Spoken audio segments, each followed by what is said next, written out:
Yo, what is up guys, welcome to a new video and welcome to a new YouTube series. Today I'm starting the how to make big room house series. I saw that you liked a lot the how to make progressive house, and some of you asked me about how to make big room, how to make hardstyle and how to make other genres, and I decided to make this one because my new track, Superman, that got released the past 5th of October is big room, and I decided to use this one to explain it. The thing is that I'm not gonna do it like in the how to make progressive house series. I'm not gonna show you how to first add the drums, then add the leads, for example, then add the effects, then go to the breakdown and all these things, because you already know that process on how to make a track. Okay, that's what I wanted to show you in the how to make progressive house. And if you haven't seen that series, I recommend you to go there, because you're gonna see how to go during the track, you know, how to advance on the arrangement, how is all the process on how to make a track. In this case, I just want to show you how I did this track, because I think it has really interesting things and quite unique things that I decided to use, and I think it's gonna be really good for you and you're gonna learn a lot. So guys, if you like this kind of videos and you want to support me, just leave a like. You know, it's free and it's not that hard. You just scroll down a bit and you click like, and this way I know that you like this kind of videos and it keeps motivating me to keep making them. And in this first video of this new YouTube series, I'm gonna show you how to get the rhythm and then how to make the melody of the drop and how to make the bass line, all these things, because in this case it's big room, but I didn't want to use a normal big room kick, you know, a big kick with a lot of sub bass and a big tail and all these things. I wanted to get more or less like an influence of progressive house, and I decided to use a bass line. So I think it's gonna be quite interesting, and nothing else guys, let's get to the video. Okay, so this is the project of Superman. Here we have the intro, here we have the build up, the drop, then we have here a little bridge where the tempo goes down with this automation here. Then here we have a moon button drop at 110 BPM. Then we have another breakdown and build up, another drop, and the outro. We're gonna start with the rhythm of the drop, and here we have the 4 synths that are linked to this layer plugin of FL Studio. Then we have a white noise, and these 3 leads are for the second part of the drop. Okay, right here, these support leads to make them bigger. I'm gonna show you the rhythm with this white noise. The rhythm is this one.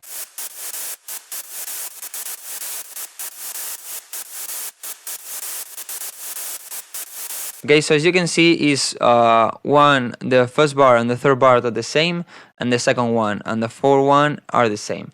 So basically the rhythm is this one, and I repeat it. Okay, so how I got this rhythm? Well, the first thing is that I just came up with this rhythm, with this simple one. If I all the time I have the same, is a bit repetitive. So imagine that we have this rhythm right here. So all the time is the same.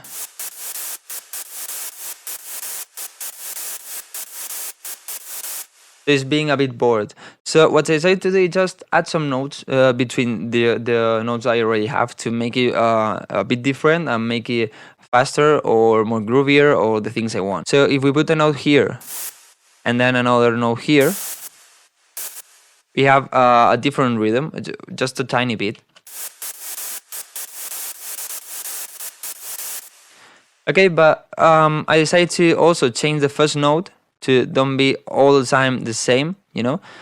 And what I decided to do is do it like this, but this second one I make it shorter, like this. I came here to the melody with the leads, because in this part with the white noise you're not gonna really hear the difference. If you have all the notes at the same length, it's gonna sound like this. But if we make this one a bit shorter, it's gonna be a bit groovier, you know. It's gonna sound a bit different.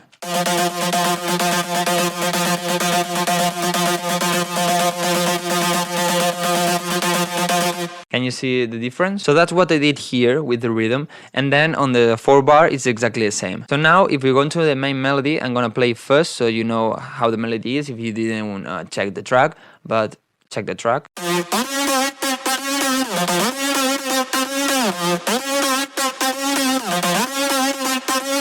Okay, it's like that. And to make this melody, I decided to use 2 techniques. The first one is that the 5th note of a scale or the key of a track works really well with the first one. So for example, in this case, I'm in F minor, okay? This note here are ghost notes from this sampler. It doesn't have anything, it doesn't make any sound, and it just has the scale, so I know what notes are in the scale and what notes are not. If this one is the first one, the root note of this key, F, if we count 5, counting this 1, 2, 3, 4, and 5, C is the 5th note of the scale. It works super well with the root note with F.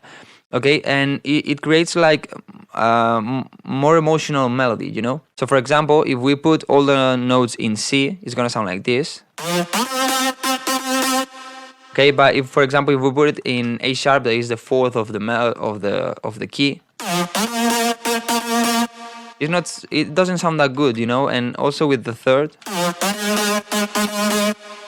With the 5th, it's like it sounds a bit more natural, a bit more, how to say, a bit better, you know. And the second technique I decided to use for this melody is use notes with half a semitone up or half a semitone down. In this case, C sharp is in the key, so it works well. But sometimes you can have it like this, for example, that in this case this one is not in the key, but it also can work, you know. So in this case, I just added these notes up here. And if, for example, we put it on this sharp that is on the key but is a lot higher, you know, it makes it maybe a bit happier, but it's not that, it doesn't sound that epic, you know. And I wanted a more darker feeling. And also I added this note here that it's a glide. If we don't have this glide, and if we have it, it makes the tail of this note go up, you know, have a semitone, and it makes it a bit groovier and a bit better. So as you can see, all the time the melody is the same, exactly the same. It just changed the rhythm. That's what I wanted here. But it keeps the same until this point.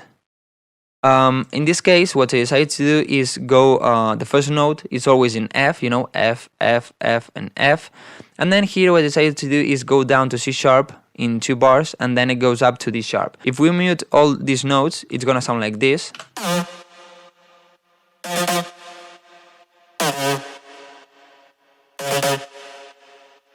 And if you combine this with some stabs following also those notes, and the bass line also following those notes, you're gonna add a lot of power to the melody, because you have during 4 bars exactly the same note, you know, F, F, F, and F.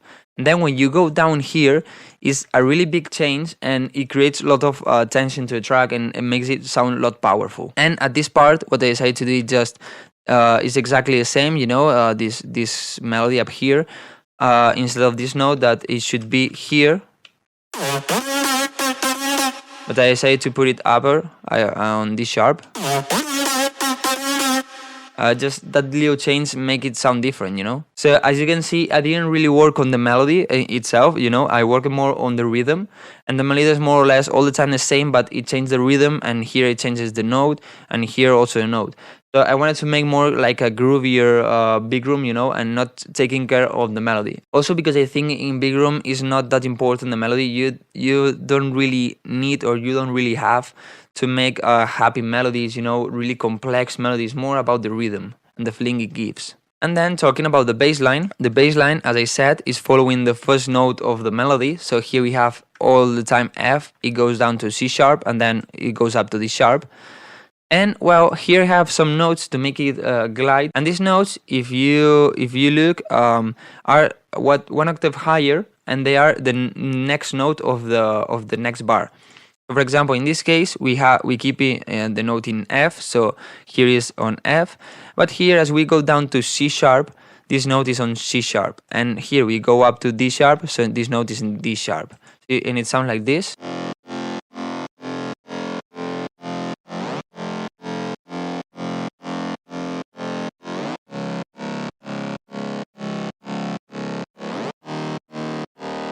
And well, the sub bass is exactly the same. It does exactly the same as the bass line, but I have 2 sub bass, one higher than the other, just to cover a bit more the sub area, because I needed a bit more power there. And now I'm gonna show you how it works, the bass line and the leads.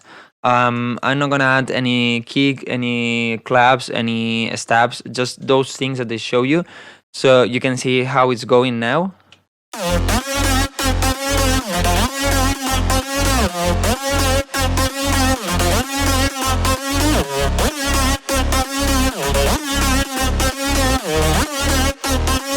So as you could hear at this part when it changes a lot the vibe of the track, and it adds a lot of power to this melody. And well guys, this is mainly what I wanted to show you in this tutorial: how to get the rhythm, how to change a bit the rhythm, and how to get the melody out of it.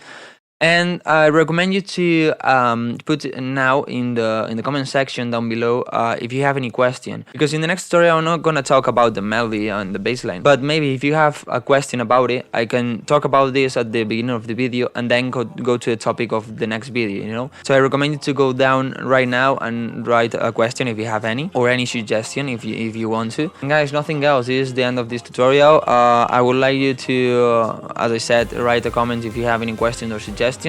Give some likes. I know you support this kind of videos and you want me to keep continuing making videos. Subscribe so you don't miss any tutorial of this YouTube series, of other YouTube series, of other tutorials about whatever. And nothing else, guys. See you in the next video. Wait, remember to listen to my track Superman. It's out on SoundCloud, YouTube, Spotify, Apple Music, and everywhere. So go there and check it out. Jump in the air like Superman. We'll be right back.